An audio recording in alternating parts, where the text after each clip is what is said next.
வணக்கம் மக்களே. இன்றைக்கி நம்ம இந்த வீடியோவில் 25 வயசில் விதவை, திருமணத்தப்ப 7 மாத கர்ப்பிணி, திரும்பவும் 37 வயதில் விதவையான ஒரு நடிகையை பற்றி தான் ரொம்ப விரிவான ஒரு தொகுப்பாக பார்க்கலாம் வாங்க. சூப்பர் ஸ்டார் நடிகர்களோடு நடித்த நடிகை, எல்லாரோட கவனத்தையும் கவர்ந்த ஒரு நடிகைன்னே சொல்லலாம். இவங்களோட வாழ்க்கையில் ஏராளமான சோகங்கள், திருமண வாழ்க்கை நினச்சது போல் அமையாமல் இருந்திருக்கு. ஆனால் சினிமாவில் தனக்குன்னு ஒரு தனி இடத்தையும் பிடிச்சிருக்காங்க. அவங்க வேறு யாரும் இல்லை, பாலிவுட் நடிகை லீனா சர்க்கரவார்கர். 1970-80களில் பாலிவுட்டோட முன்னணி நடிகையாக இருந்தவங்கன்னே சொல்லலாம். 1950 ஆகஸ்ட் 29 கர்நாடகா மாநிலத்தில் இருக்கிற மராத்தி குடும்பத்தில் பிறந்தவங்க தான் நடிகை லீனா அவர்கள். இவங்களோட தந்தை இராணுவ வீரர்னே சொல்கிறாங்க. சின்ன வயசுலேருந்தே அவங்களுக்கு கலைத்துறையில் ரொம்ப ஆர்வம் இருந்ததுனால நாடகங்களில் நடித்து பெயர் பெற்றாங்க லீனா அவர்கள்.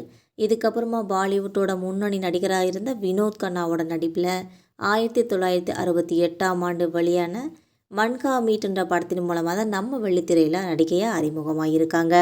தன்னோட முதல் படமே ஹிட்டானதால் பெரிய அளவில் பிரபலம் அடைஞ்சிட்டாங்க. இதுக்கப்புறம் அடுத்தடுத்த படங்கள், அவருக்கான படங்கள் புக் ஆகிட்டே இருந்திருக்கு. இதன் மூலமாக தான் ஒரு நட்சத்திர நடிகையாக வலம் வந்துகிட்டு இருந்திருக்காங்க. அவங்களோட இயற்கையான அழகும் நடிப்பு திறமையும் சேர்ந்து தான் இந்த முன்னணி நடிகையாக மாறுறதுக்கு காரணமாக இருந்துச்சுன்னே சொல்கிறாங்க.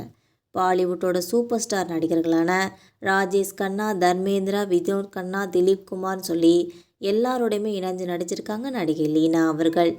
தில்கா ராஜா, எம் மகேல்கோ அப்படின்னு சொல்லி இவங்களோட பல படங்கள் விமர்சன ரீதியாகவும் நல்ல வரவேற்பு பெற்ற படமாகவே இருந்திருக்கு. வெள்ளித்திரையில் வெற்றி பெற்றாலும் தன்னோட தனிப்பட்ட வாழ்க்கையில் நிறைய சோகங்களை சந்திச்சிருக்காங்க நடிகை லீனா அவர்கள். தன்னோட 25 வயசில் கோவாவோட முதல்வர் தயானந்த் அவர்களோட மகன் சித்தார்த்தை திருமணம் செஞ்சுக்கிட்டாங்க. திருமணம் நடைபெற்ற கொஞ்ச நாள்லேயே அவங்களோட கணவர் உயிரிழந்துட்டாங்க. இதனால் ரொம்பவே மன உளைச்சலுக்கு ஆளாயிட்டாங்க நடிகை லீனா அவர்கள். இதுக்கப்புறம் 1975 திருமணம் நடந்திருக்கு, 2வது கல்யாணம். 1976 மறுபடியும் கணவர் காலமாயிட்டாங்க. இதற்கு அடுத்ததாக பாலிவுட்டோட பிரபல பாடகர் கிஷோர் குமாரை 1980 திருமணம் செஞ்சுக்கிட்டாங்க. அப்போ அவருக்கு வயசு 30. 2வது திருமணத்தப்போ லீனா 7 மாத கர்ப்பமாக இருந்திருக்காங்க. எனக்கு 2வது திருமணம் நடைபெற்றப்ப 7 மாத கர்ப்பிணியாக இருந்தேன் அப்படின்னு சொல்லி ஒரு நேர்காணலில் அவங்களே சொல்லியிருக்காங்க என்பது குறிப்பிடத்தக்கது. ஆனால் 2வது திருமணமும் சோகத்தில் தான் முடிஞ்சிச்சு. 1987 அதாவது லீலாவோட 37 வயசில் அவரோட 2வது கணவரும் பாடகருமான கிஷோர் குமாரும் காலமாயிட்டாங்க. நெற்கதியாக நின்று போன நடிகை லீனா அவர்கள். பாலிவுட் சினிமாவில் மூத்த நடிகையாக இருந்த லீனாவுக்கு தற்போது வயசு 74. நிறைய இழப்புகளை சந்தித்தாலும் சினிமாவிலேருந்து விலகி தன்னோட தனிப்பட்ட வாழ்க்கையை தற்போது வாழ்ந்துட்டு வந்துட்டுருக்காங்க என்பது குறிப்பிடத்தக்கது.